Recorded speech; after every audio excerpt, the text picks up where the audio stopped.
नमस्कार दोस्तों, मैं हूं सौरभ शर्मा। आप देख रहे हैं न्यूज नेशन। दोस्तों, आज मेरे साथ बहुत ही खास, बहुत ही स्पेशल गेस्ट मौजूद हैं। और अगर मैं उनका इंट्रोडक्शन दूंगा ना तो शाम हो जाएगी, और शाम होते होते हम अपनी बात को देरी हो जाएगी, इसलिए हम स्ट्रेट अवे हम जाते हैं। जी हाँ, मैं बात कर रहा हूँ सतीश कौशिक की। सर, आपका बहुत बहुत स्वागत है न्यूज नेशन में। Thank you Saurabh, thank you very much. Sir, कर्म युद्ध एक नाम से ही लग रहा है कि यह भारी भरकम सीरीज आ रही है। ये सीरीज में हम सम्मान की लड़ाई देखेंगे, पैसों की लड़ाई देखेंगे या रिश्तों की लड़ाई देखेंगे? एक्चुअली क्या है, इसको डिफाइन करना बड़ा मुश्किल है बिकॉज जी एक बिजनेस फैमिली की कहानी है, जी जो बहुत बड़े businessman group, Roy group of companies की कहानी है, उनके जी परिवार की कहानी है। तो इसके अंदर आपको ना सारे इमोशन देखने को मिलेंगे, जी चाहे वो आपको सीट का पावर हो या पैसे का पावर हो या रिश्तों की पावर हो। तो जी मतलब इसके अंदर लेयर्स जो है ना बहुत जबरदस्त होंगी। और तभी ये जो कर्म युद्ध नाम जो है ना, कि ये कर्म करने वालों का युद्ध है, मतलब है ना, जो एक्चुअली कर्म करने पे हमेशा तैयार रहते हैं, मतलब उनका युद्ध है, यू नो। अपनी जीत का युद्ध है, अपनी अपनी कुर्सी बचाने का युद्ध है, अपनी पावर, जो पावर हंगरी लोग होते हैं, मतलब है ना, जो ताकतवर तो बन जाते हैं पर अपनी ताकत को बरकरार रखने के लिए किसी भी हद तक गुजर सकते हैं वो, असल में ना। चाहे उनको कोई भी, चाहे वो इमोशन इस्तेमाल करने पड़े, चाहे वो चालाकी इस्तेमाल करने पड़े, चाणक्य नीति इस्तेमाल करना पड़े, यू नो। तो उनकी कहानी है। तो कर्म युद्ध जो है एक बहुत ही ड्रामेटिक और बहुत ही लेयर्ड वेब शो आने वाला है असल में। सर, एक लाइन और बहुत इंटरेस्टिंग है इसके अंदर, city of Joy becomes city of blood. ये बहुत इंटरेस्टिंग है क्योंकि इतनी सारी लेयर्स है ट्रेलर्स के अंदर कि उसको थोड़ा समझना मुश्किल हो रहा है। अगर आप बताएंगे city of Joy is becoming city of blood. देखिए क्या है, जब आप ट्रेलर देखते हैं तो उसके अंदर टैग पॉइंट्स ऐसे देते हैं ताकि आपको एक्साइट किया जा सके देखने के लिए। लेकिन उसको अभी से अगर हम खोलना शुरू कर देंगे तो उसका मतलब है जो है देखने का फिर मजा, चाव जो है ना, देखने का मजा नहीं रहेगा। तो ये तो आप देखेंगे तो पता चलेगा।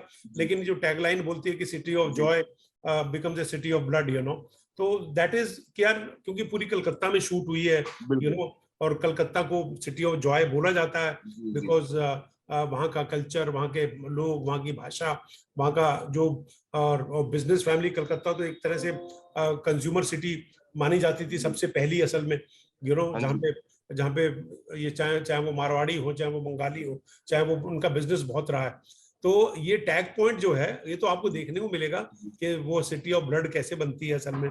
क्योंकि वो जो होता है ना कि जॉय को खत्म करने के लिए पारिवारिक युद्ध जो है वो क्या क्रिएट करता है, और वो सिटी को एक नया स्वरूप देने पे आमादा हो जाता है असल में ना, अपनी पावर पाने के लिए असल में। सर, इसके साथ एक लेयर और है, ब्लड वर्सेस ब्लड। तो क्या अपनों का खून रहेगा या कैसे रहेगा? हाँ, वो ऑफ कोर्स जब आप इतना बड़ा एम्पायर चलाते हैं ना, तो आपके इमोशन जो है ना वो थोड़े कट ऑफ हो जाते हैं असल में, जी यू नो। आपके रिश्ते जो हैं वो पैसे से कनेक्टेड होते हैं, पावर से कनेक्टेड होते हैं, समझे ना, अपनी जो एग्जिस्टेंस है उससे कनेक्टेड होते हैं। तो ब्लड वर्सेस ब्लड मतलब अब उसके अंदर ये भी होगा कि तकरार भी होगी, प्यार भी होगा, यू नो, एक दूसरे का साथ भी देंगे, एक दूसरे को काटेंगे भी। लेकिन मतलब किस प्यार से और किस तरीके से और किस मतलब रूल्स और रेगुलेशंस, मतलब उसको एक बिजनेस के कोड को मेंटेन करते हुए पारिवारिक जो मतलब ड्रामेटिक्स होंगी, जो ब्लड वर्सेस वर्सेस के आपके रिश्ते हैं। लेकिन अब वो रिश्तों में बहुत सी लेयर्स हैं, वो चाहे वो प्यार की है, चाहे तकरार की है, चाहे एक साथ बिजनेस करते हैं या एक दूसरे को कट ऑफ करते हैं, ये आपको देखने को मिलेगा। That is why it is blood versus blood, you know. Sir, आपका जो कैरेक्टर हम देख रहे हैं ट्रेलर्स के अंदर, और जो जितना भी सामने आया है, वो बहुत सरप्राइजिंग कैरेक्टर देखने को मिल रहा है, क्योंकि एक हंसता खिलखिलाता चेहरा बड़ा सीरियस दिख रहा है इस बार ट्रेलर्स में। देखिए तो अच्छी बात है, क्योंकि जब किसी एक्टर को बहुत जी अलग तरह का किरदार करने को मिलता है तो उसको अपनी कला दिखाने का थोड़ा मौका मिलता है। और मैं, जैसे कि सबको पता है, इतने सालों से काम कर रहा हूँ, 40 जी साल हो गए मुझे काम करते हुए। मैं बड़े कॉमिक रोल्स में आया हूँ, लोगों का दिल मतलब खुश किया है मैंने, लोग प्यार करते हैं मुझे। लेकिन कहीं सबको ये भी पता है कि मैं नेशनल स्कूल ऑफ ड्रामा का एक्टर हूँ, मैं जी थिएटर का एक्टर हूँ, मैं कुछ भी कर सकता हूँ। हमारे टाइम में जी जो था वो एक्चुअली क्या होता है, बहुत ही बॉक्स कास्टिंग होती थी, ये भाई का रोल करेगा, ये कॉमेडियन का रोल करेगा, ये भाभी का रोल करेगी, ये विलन का रोल करेगा, ये कॉमेडियन बन जाएगा। कॉमेडियन वर्ड बोलते थे, मैं तो कॉमेडियन वर्ड को हमेशा बोलता हूँ भाई एक्टर तो एक्टर ही होता है यार, बिल्कुल बिल्कुल कॉमिक टाइमिंग होती है असल में। तो हम उस दौर में थे। लेकिन अभी क्या है, डायरेक्टर्स राइटर्स वो चांस लेते हैं, एक्सपेरिमेंट करते हैं to give good actors a chance to do something else, और वो मेरे साथ हुआ, जो मुझे बड़ी खुशी है कि मेरे को अब अलग अलग तरह के किरदार मिल रहे हैं। तो जब मुझे भीष्म रॉय का ये जो जो मतलब पैट्रियार्क है जो पूरे रॉयल ग्रुप ऑफ इंडस्ट्रीज का, जब वो रोल मिला तो मेरे को वो एक पावरफुल फील करने का मौका मिला। और लोग मुझे कह रहे हैं कि आप बिल्कुल अलग लग रहे हो, जैसे लगते थे पहले ऐसे नहीं लग रहे, तो मजा कर रहे हो, पर वही एक्टर का काम है। और आज हमको चॉइसेस मिल रही है, ये हमारी खुशकिस्मती है। सन 1979 until now 43 years, 40 साल नहीं, 40 से भी ऊपर हो चुके सर। और जिस तरीके से सर एक बहुत सवाल ये मेरे जहन में था कि जब आप अखबार पढ़ा करते थे करोल बाग के घर के बाद चारपाई में बैठ के, तो हमेशा चाहते थे सतीश कौशिक का नाम सुर्खियों में आए, अखबारों में आए। लेकिन आज तो आप सुर्खियों में है सर, और आपका एक किरदार भी सुर्खियों में है। ये तो खैर पिताजी का आशीर्वाद है, जिनको मैं ये बात कहा करता था, और अपने अपने परिवार का आशीर्वाद है, फिर आपके फैंस का है, फिर अब आपके वो लोग जो आपकी लाइफ में कंट्रीब्यूट करते हैं, वो मेरी जिंदगी में मुझे बहुत अच्छे अच्छे लोग मिले, समझे ना। और मैंने जिन्होंने मुझे प्रोत्साहन दिया कि मैं आगे बढ़ सकूं असल में। तो ये 43 साल की जर्नी जो है, ये कैसे निकल गई पता ही नहीं चला। वो आज भी मैं सोचता हूँ कि सोचा करते यार काम कैसे मिलेगा, कैमरे के सामने कैसे आएंगे, कैसे कैसे कोई काम देगा हमारी ऐसी शक्ल को। आज वो शक्ल भी लोगों को अच्छी लगने लगी है, वो इतने खराब नहीं लगती है किसी को। और दौर चेंज हो गया, मतलब। और हम 79 80 में भी आए थे, तब भी ओमपुरी, नसीरुद्दीन शाह वगैरह ऐसे लोग थे जो कि एक जो होते ना कि बहुत ही एक जो जो मोड बोलते हैं कि जो जरूरत चाहिए होती है हीरो बनने के लिए, उन्होंने उसको ब्रेक किया था असल में। कि कहीं वो ऐसे कोई ओमपुरी जैसे फेस को एक्सेप्ट किया ऑडियंस ने, वो उसने हम जैसे लोगों के लिए रास्ता बनाया, नवाजुद्दीन जैसे लोगों के लिए रास्ता बनाया कि आज वो या पंकज त्रिपाठी को कि मतलब टैलेंट आपका बहुत जरूरी होता है, आप कैसे दिखते हैं वो इम्पोर्टेंट नहीं होता। और दिखना तो मतलब जब आप पॉपुलर होते हैं तो आपकी शक्ल वैसी अच्छी हो जाती है असल में, है ना। जब आपको लोग प्यार करते हैं और लोग आपको सराहते हैं, लोग आपको सर आंखों में बैठाते हैं, तो आपकी पर्सनालिटी भी जो है ना उस हिसाब से चेंज हो जाती है। तो हमारे साथ भी यही हुआ, समझे ना। और ये ऊपर वाले का आशीर्वाद है, अपने पेरेंट्स, मेरे पिताजी जिनको मैं बात कहा करता था। तो the journey has been very exciting। और अब तो और भी मजा आ रहा है, यंगर जनरेशन से मिलके। आज जैसा मैं दिखता हूँ, और आज जो मेरा कॉन्फिडेंस है, या जो मैं वाइजनेस के साथ बात कर सकता हूँ, या मैं अपना नया काम कर सकता हूँ, चाहे उन्होंने स्कैम में किया, या मैंने छलांग में किया, या मैंने पंजाब में किया, या मैंने ब्लडी ब्रदर्स में किया, तो या मैंने सूरमा में किया, और अभी ये अपना गिल्टी माइंड्स में किया। तो ये सब जो है एक नया सतीश कौशिक निकल के आ रहा है, जिसका मुझे बहुत मजा आ रहा है। और एज ए डायरेक्टर राइटर कागज जैसी पिक्चर बनाई सन में, जो इतनी मतलब पंकज त्रिपाठी के साथ जो फिल्म बनाई, जो ZEE5 पे आई, तो मतलब एक अलग तरह की वो कर देना। तो अपने आप को रीइन्वेंट करना, अपने आप को एक नया करना, अपने आप को आज की जनरेशन से सीखना और अपडेट करना, वो बहुत हमारी एज वाले लोगों को बहुत जरूरी होता है असल में। सर एक चीज और जानना चाहूंगा कि जब से OTT आया है, आपको लगता है कि जो नया टैलेंट है उनको मौका मिल रहा है, जो सेकंड एक्टर्स थे वो भी आ रहे हैं, और जो स्ट्रगलिंग पीरियड एक्टर्स का वो कम हो गया थोड़ा, क्योंकि उनको अब अपना टैलेंट दिखाने का पूरा मौका OTT पे मिल रहा है? OTT नहीं, देखो हम जब आए थे तो हमारे टाइम 79 के अंदर फिल्मों के अलावा कुछ नहीं था जी। एक थिएटर था, पृथ्वी थिएटर में प्लेस करते थे, वहां तो पैसे मिलते ही नहीं थे, ठीक है ना। तो वो मतलब ना तो पैसे की और कोई आवागमन तो होता नहीं था असल में, और फिल्म के लिए वेट करना पड़ता था, कितना वेट करें असल। तभी तो मैं असिस्टेंट डायरेक्टर बन गया था, बिकॉज काम मिल नहीं रहा था, तभी मैं शेखर कपूर का असिस्टेंट बन गया था। आज जो है किसी भी एक्टर को चॉइस है, बिकॉज मतलब आपके मतलब जरिए बहुत बन गए हैं, चाहे वो फिल्म है, चाहे वो थिएटर है, चाहे वो इवेंट्स है, चाहे वो टेलीविजन है, चाहे वो अपना OTT है।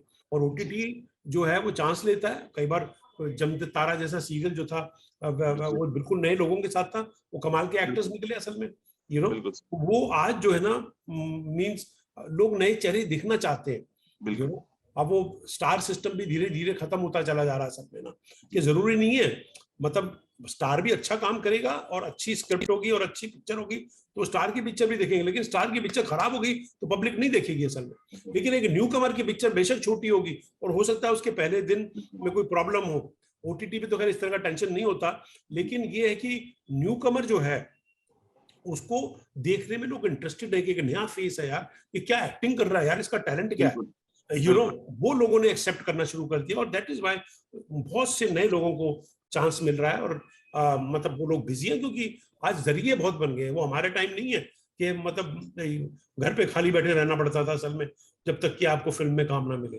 आज फिल्म के अलावा बहुत सी चीजों को स्पेशली ओटीटी की वजह से ये और भी ज्यादा हुआ है। सर तकिए के नीचे से 5 रुपए लेके जब आप गाइड मूवी देखने गए थे और फिल्मों का शौक हमेशा से आपको रहा है, क्या आज भी थिएटर्स में जाते हैं मूवीज देखने, चाहे अपनी हो चाहे दूसरी हो, हाँ फैमिली के आज ही, साथ? हाँ आज ही देखने जा रहा हूँ 7:45 का शो है ना, अगेन के बाद है ना, तो जब भी वक्त मिलता है ऑफ कोर्स अपना थिएटर में जाता हूँ। फिर मेरी बिटिया वंशिका 10 साल की, वो एनिमेशन फिल्म और फॉरेन फिल्म ये वो होती है ना बच्चों की फिल्मों के, फिर उसको दिखाने के लिए लेके जाता हूँ। लेकिन थिएटर में देखने का अपना मजा, अपना रंग अलग होता है असल में, है ना। बिल्कुल सर।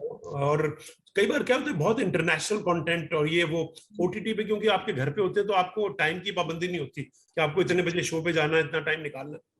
यहाँ पर आप अपने मालिक होते हैं कि यार कब आपको देखना है, वो कब आपको बिंज वॉच करना है। यार हो सकता है 11 बजे देखना शुरू करें, सुबह 4 बजे तक देखते रहें, यू नो, या 3-4 एपिसोड देखे फिर आपने बंद कर दिया, फिर अगले दिन देख लिया असल में। तो वहां तो आपको चॉइस होती है, पर मैं कॉन्स्टेंटली अपडेटेड रहता हूँ, यू नो, कॉन्स्टेंटली देखता हूँ। अभी एक सीरीज देखा वूट पे, द ऑफर, जो गॉडफादर की मेकिंग पे है, बिल्कुल कितना बिल्कुल। जबरदस्त और कितना जी ब्यूटीफुल, और मतलब एक प्रोड्यूसर डायरेक्टर की कहानी, राइटर की कहानी, कि कैसे वो गॉडफादर बनाने में किन किन मुसीबतों का उनको सामना करना पड़ा, यू नो।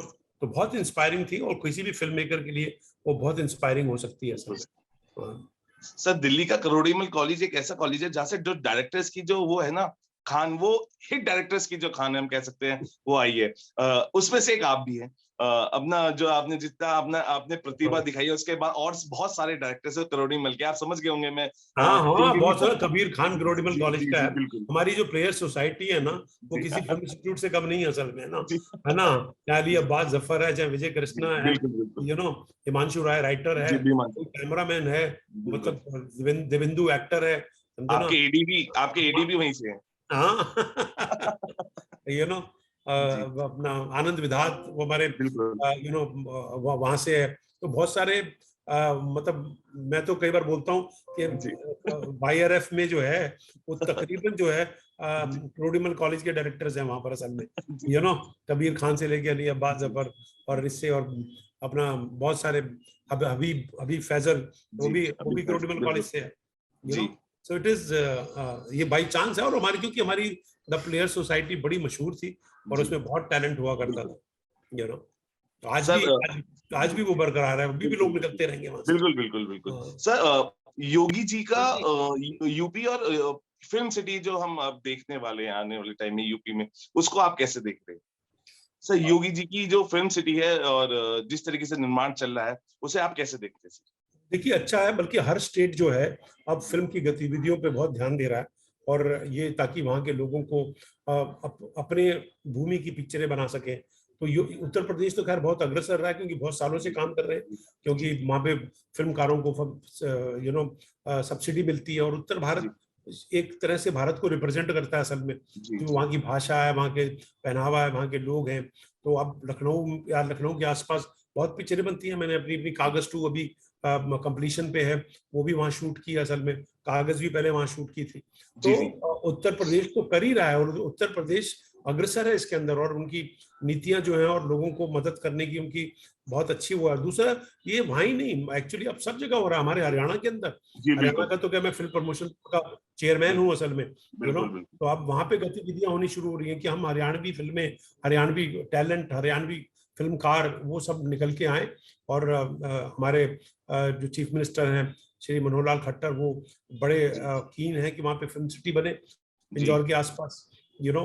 तो ये अब हर, चाहे आप अपना उत्तराखंड चले जाओ, वहाँ पे लोग मदद जी करने के लिए तैयार हो रहे हैं। महाराष्ट्र की भी अपनी पॉलिसी बनने वाली है अभी, राजस्थान की पॉलिसी बन गई है। तो हर क्योंकि विस्तार बहुत ज्यादा हो गया, तो ये बहुत अच्छा वो हो रहा है। और यूपी इसमें अग्रसर था। यूपी की मतलब के देखते देखते और स्टेट्स ने भी ये वो लिया है, जिससे कि फिल्मकारों को बहुत अपना हिंदुस्तान दिखाने का मौका मिलेगा कि आप चाहे हरियाणा जाओ, चाहे आप उत्तराखंड जाओ, चाहे आप पंजाब जाओ, चाहे आप यूपी जाओ, चाहे आप गोवा जाओ, चाहे आप, तो एटलीस्ट वहां की सरकार जो है आपको अच्छी फिल्म बनाने के लिए प्रोत्साहित करेगी। सर आखिरी सवाल, 30 तारीख को करम युद्ध कितना भव्य होने वाला है? ये तो देखने के बाद पता चलेगा, लेकिन हमें पूरी उम्मीद है, क्योंकि जिस तरह से ट्रेलर को रिस्पांस मिला है, आज 11-12 मिलियन उसके व्यूज हो चुके हैं एक हफ्ते के अंदर। फिर डिज्नी हॉटस्टार जो है एक ऐसा प्लेटफॉर्म है जिसको बहुत लोग देखते हैं, जिनकी खुद की इमेज और जो उनके खुद का जो कंटेंट है वो हिंदुस्तानी इमोशन को और हिंदुस्तानी कहानियों को बहुत रिप्रेजेंट करता है, और पूरे संसार में देखा जाता है। तो हमें पूरी उम्मीद है कि ये रवि अधिकारी इन्होंने बनाया, जो डायरेक्टर है हमारे, जो हमारी कैमरामैन है सुनीता राडिया, वो ये सारे के सारे लोग जो है ना, सबने मिलकर एक बहुत जबरदस्त सीरीज बनाया। एक्टर्स जबरदस्त हैं, चाहे वो पावली डाम हो, चाहे वो आशुतोष राणा हो, चाहे वो मैं हूँ, या यंगर जनरेशन के पचौरी हो या अंकित हो, ऐसे बहुत सारे लोग हैं। I am very very sure that 30 सितंबर को जो आ रहा है अपना कर्म युद्ध, ये वाकई में एक बिंज वॉच होगा कि लोग इसको देखेंगे और सराहेंगे। बिल्कुल, thank you talking to us sir. ये किरदार भी बहुत सरप्राइज लेके आएगा 30 तारीख को, और इसके बाद जो बाबू जगजीवन राम बाबूजी वाला किरदार है वो भी कुछ सरप्राइज की तरह सामने आएगा। और सर ऐसे सरप्राइजेस ना आप देते रहिए, बिकॉज आपको देखने का बार बार मन करता है। आपके जैसा एंटरटेनिंग सर कोई नहीं है सर। जब भी आप पर्दे पे आते हैं ना सर, हंसी अपने आप आ जाती है। तो थैंक यू और thank you talking to us sir. Thank you thank you sir.